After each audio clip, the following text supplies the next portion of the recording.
Magandang araw mga ka-MC Daily. Marami sa atin ang nangangarap na yumaman. May ilan na nagtitipid araw-araw, may nagsisimula ng maliit na negosyo, at mayroon din nagsisikap sa kanilang trabaho para maabot ang mas magandang buhay. Pero mga ka-MC, naisip nyo na ba kung gaano kalaki ang kinikita ng ilan sa mga pinakamalalaking artista sa Pilipinas? Habang pinapanood natin sila sa telebisyon, pelikula o social media, tahimik naman nilang pinapalago ang kanilang kayamanan sa pamamagitan ng mga negosyo, investments at endorsements. Ang nakakabilib, karamihan sa kanila ay hindi lamang umasa sa kanilang kasikatan.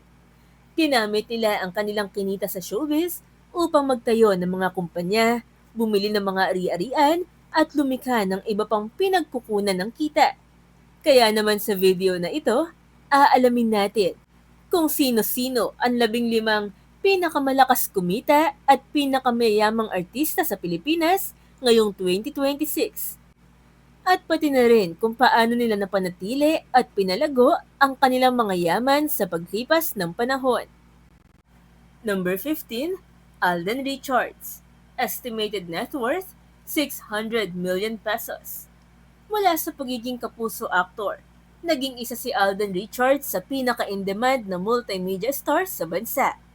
Malaking bahagi ng kanyang kita ay nagmumula sa mga teleserye, blockbuster films, concerts, hosting engagements at endorsements mula sa malalaking kumpanya. Dahil sa kanyang malinis na imahe at malawak na fanbase, nananatili siyang isa sa mga paboritong endorser ng mga brand. Hindi lamang showbiz ang pinagkukunan ng kanyang yaman. Meron siyang mga negosyo sa food industry, kabilang ang mga restaurant ventures at franchise investments. Kilala rin siyang namumuhunan sa real estate at iba pang negosyo kasama ang kanyang pamilya na nagbibigay sa kanya ng dagdag na passive income bukod sa kanyang talent fees. Isa rin siya sa mga nasa likod ng Myriad Entertainment Corporation, isang kumpanyang sangkot sa pagbuo ng malalaking concerts, events at entertainment projects. Sa pamamagitan ng kombinasyon ng showbiz at negosyo, patuloy na lumalaki ang kanyang yaman taon-taon. Number 14, Coco Martin. Estimated net worth, 650 million pesos. Isa si Coco Martin sa pinakamalalaking pangalan sa telebisyon ngayon. Mula sa indie films hanggang sa pagiging bida ng mga top-rating primetime series, nakabuo siya ng napakalaking kita mula sa pag-arte at endorsements. Ang kanyang mahabang pananatili sa industriya ay nagbigay sa kanya ng matatag na pundasyon sa pamumuhunan.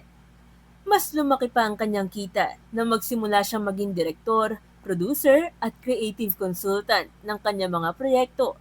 Dahil dito, hindi lamang siya kumikita bilang artista, kundi bilang isa ring pangunahing utak sa likod ng mga matagumpay na programa. Kilala rin si Coco sa kanyang mga investment sa real estate at mga lupain.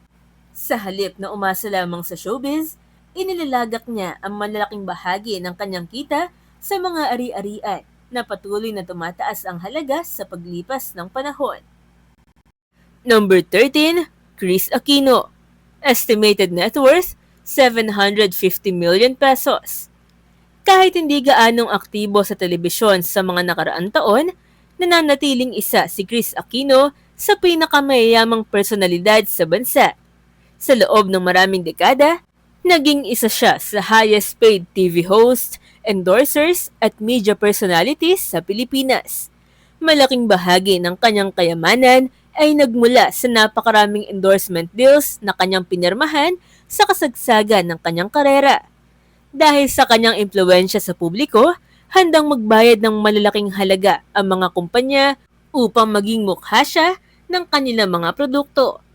Bukod sa showbiz, meron din siyang iba't ibang investments at franchise businesses na nagbibigay ng tuloy-tuloy na kita. Ang mga naipundar niyang ari-arian at negosyo ang dahilan kung bakit nananatiling matatag ang kanyang yaman hanggang ngayon. Number 12, Daniel Padilla. Estimated net worth, 800 million pesos.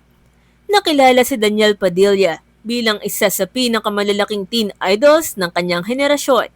Sa kasagsagan ng kanyang kasikatan, kumita siya ng malaki mula sa blockbuster movies, hit television series, concert tours at album releases. Bukod sa entertainment projects, naging isa rin siya sa pinakasikat na celebrity endorsers sa bansa. Ang kanyang mga kontrata sa malalaking brand ay nagdagdag ng milyon-milyong piso sa kanyang taunang kita at nagpalawak sa kanyang financial portfolio. Sa paglipas ng panahon, pumasok din siya sa ilang negosyo kabilang ang restaurant at entertainment-related ventures. Dahil sa kanyang mga naipong assets at investments, nananatili siyang kabilang sa pinakamalakas kumitang artista sa Pilipinas. Number 11, Ann Curtis. Estimated net worth, 900 million pesos. Isa si Ann Curtis sa mga artistang matagumpay na napagsabay ang showbiz at negosyo. Malaki ang kanyang kinikita mula sa hosting, pelikula, endorsements at iba't ibang television projects. Sa loob ng maraming taon, nanatili siyang isa sa pinakasikat at pinakakilalang celebrity personalities sa bansa. Ngunit higit pa sa pag-aartista ang kanyang pinagkukunan ng kita. Isa siya sa mga pangunahing personalidad sa likod ng BLK Cosmetics at iba pang lifestyle ventures na naging matagumpay sa lokal na merkado. Ang mga negosyong ito ay nagbibigay sa kanya ng malaking kita kahit wala siyang bagong proyekto sa telebisyon. Dagdag pa rito ang kanyang napakalaking impluensya sa social media. Bilang isa sa mga pinakasinusubaybayang artista sa Pilipinas, kumikita rin siya mula sa digital campaigns, fashion partnerships at premium endorsements. Dahilan upang manatili siya sa hanay ng pinakamalakas kumitang celebrities sa bansa. Number 10, Catherine Bernardo. Estimated net worth, 1.04 billion pesos. Mula sa pagiging child star hanggang sa pagiging box office queen of her generation, isa si Catherine Bernardo sa pinakamalalakas kumitang artista sa Pilipinas. Nakapaghatid siya ng sunod-sunod na blockbuster films na kumita ng daan-daang milyong piso sa takilya, dahilan upang maging isa sa highest paid actress sa kanyang henerasyon. Hindi lamang sa pelikula at telebisyon umiikot ang kanyang kita. Kilala rin siya bilang isa sa mga artistang may pinakamaraming endorsements sa bansa na kinabibilangan ng mga beauty, fashion, food at telecommunication brands. Ang mga kontratang ito ay nagdadala ng malaking bahagi ng kanyang taunang kita. Bukod dito, mayroon din siyang mga negosyo kabilang ang resort investments, nail salon franchises at real estate properties. Sa murang edad pa lamang ay nagsimula na siyang mamuhunan, dahilan upang umabot sa bilyong piso ang tinatayang halaga ng kanyang yaman.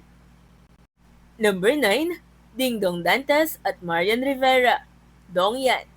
Estimated combined net worth, 1.1 billion pesos.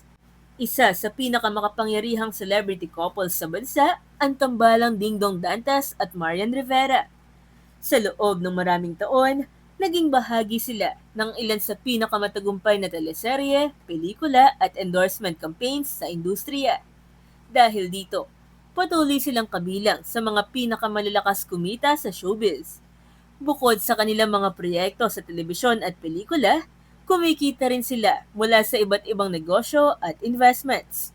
Kabilang dito ang production ventures, real estate holdings at mga partnerships sa iba't ibang kumpanya. Ang kanilang pinagsamang brand value ay isa sa pinakamataas sa bansa. Malaki rin ang kinikita ng mag-asawa mula sa endorsements. Bilang isa sa pinakatinatangkilik na celebrity families sa Pilipinas, madalas silang kunin bilang endorser ng mga produkto para sa pamilya, tahanan, kalusugan at lifestyle. Ito ay lalo pa nagpapalago sa kanilang yaman. Number 8, Sarah Geronimo. Estimated net worth, 1.2 billion pesos. Tinaguri ang pop star royalty si Sarah Geronimo ay isa sa pinakamalaking music artist sa kasaysayan ng OPM. Sa loob ng mahigit 2 dekada, kumita siya ng malaki mula sa album sales, digital streaming, sold-out concerts, at television appearances. Hindi rin matatawaran ang halaga ng kanyang endorsement deals. Dahil sa kanyang malinis na imahe at lawak na impluensya, Naging mukha siya ng ilan sa pinakamalalaking brand sa bansa. Ang mga kontratang ito ay nagbigay sa kanya ng tuloy-tuloy na kita sa loob ng maraming taon. Bukod sa kanyang music career, nakapag-invest din siya sa iba't ibang negosyo at properties.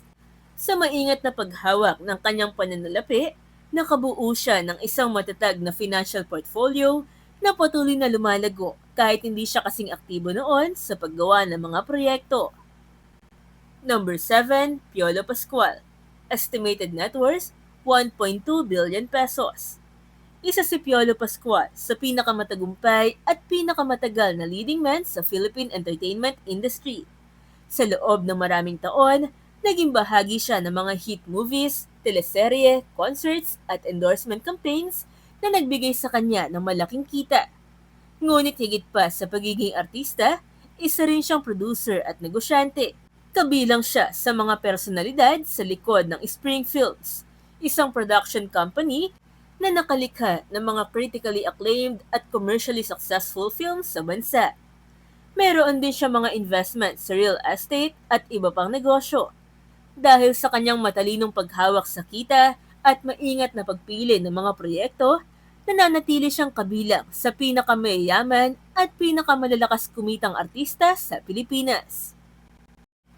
Number 6, Vice Ganda.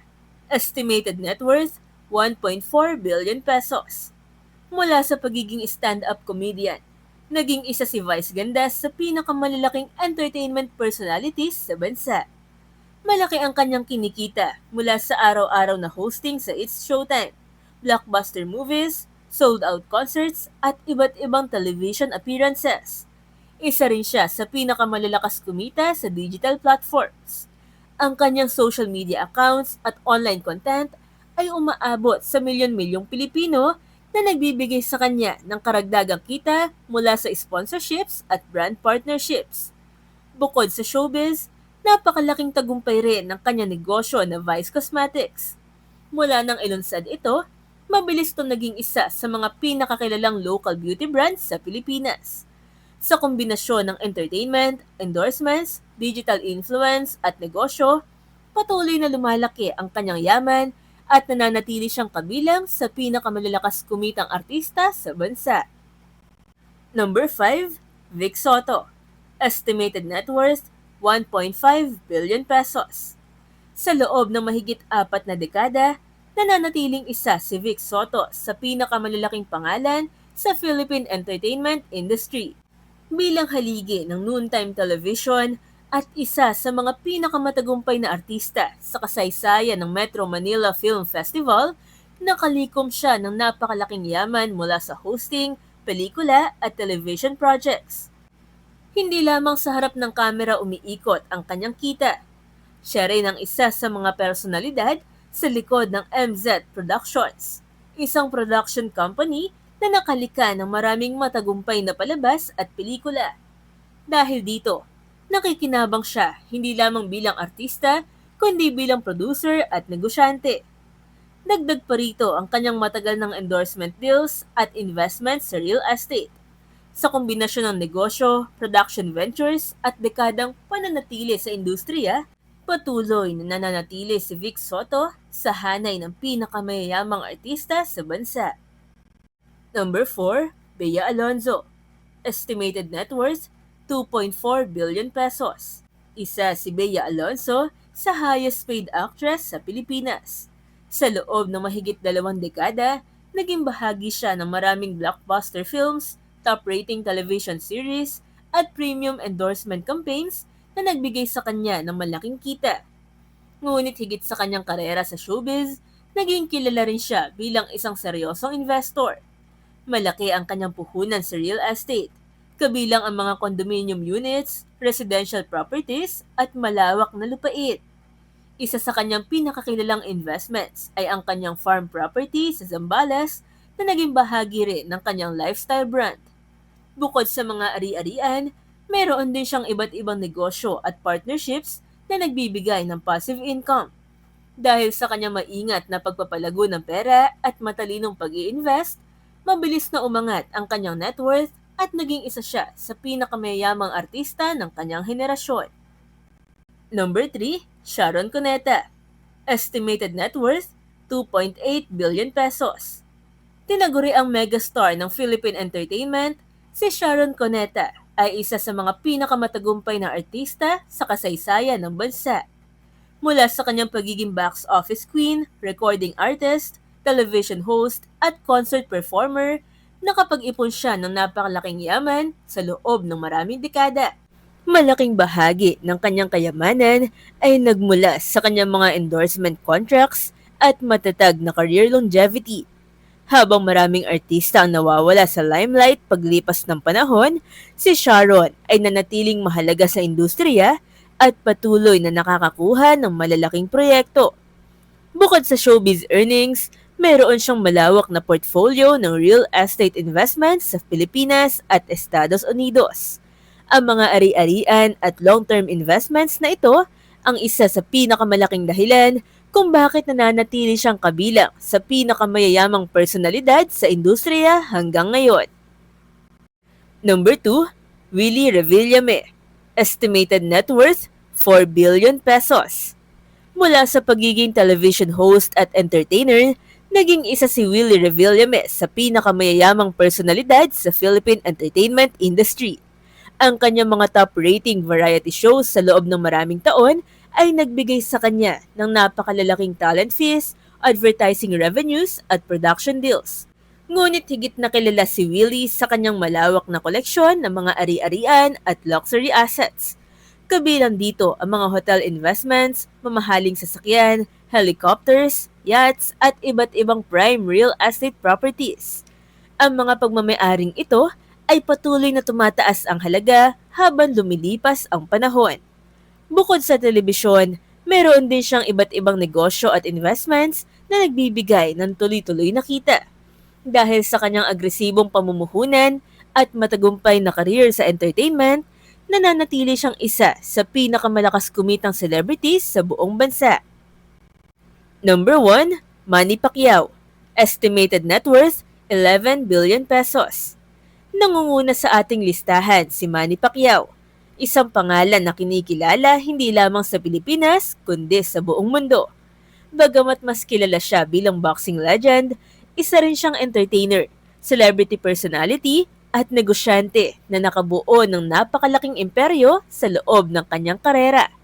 Ang pinakamalaking bahagi ng kanyang yaman ay nagmula sa kanyang mga World Championship fights, pay-per-view revenues, sponsorships at international endorsement deals. Sa kasagsagan ng kanyang karera, kabilang siya sa pinakamataas kumitang atleta sa buong mundo na nagdala ng bilyon-bilyong piso sa kanyang pangalan. Pero mga ka-MC, hindi rito nagtatapos ang kanyang pinagkukunan ng kita. Meron siyang mga investment sa real estate, sports promotions, hospitality businesses at iba't ibang kumpanya sa loob at labas ng bansa. Kahit retirado na sa profesional na boxing, patuloy pa rin siyang kumikita mula sa kanyang mga negosyo at ari-arian. Dahil dito, nananatili si Manny Pacquiao bilang pinakamayaman at pinakamalakas kumitang artista at sports personality sa Pilipinas ngayong 2026. Mga ka-MC, nakakamanghang isipin na ang mga artistang ito ay nagsimula rin sa kani-kanilang mga pangarap bago nila naabot ang kanilang kasalukuyang tagumpay. Bagamat malaking tulong ang kanilang talento at kasikatan, malinaw na ang tunay na susi sa pagpapanatili ng kanilang kayamanan ay ang matalinong paghawak ng pera, tamang investments, at pagpapalawak ng kanilang mga pinagkukunan ng kita. Ipinapakita lamang ng kanilang mga kwento na ang tagumpay ay hindi lamang nasusukat sa dami ng kinikita, kundi pati na rin sa kung paano ito napapalago. Ikaw naman ka-MC, sino sa mga artistang ito ang pinakakinagulat mong napabilang sa listahan? Sino sa tingin mo ang pinakamagaling magpalago ng kanyang yaman sa labas ng showbiz? At kung bibigyan ka ng pagkakataon, kaninong negosyo o investment strategy ang gusto mong tularan? Ibahagi mo naman ang iyong sagot sa comment section. At huwag kalimutan mag-like, mag-share at mag-subscribe para sa mas marami pang nakakaintrigang countdown videos. Maraming salamat sa panonood mga ka-MC. Hanggang sa muli. See ya!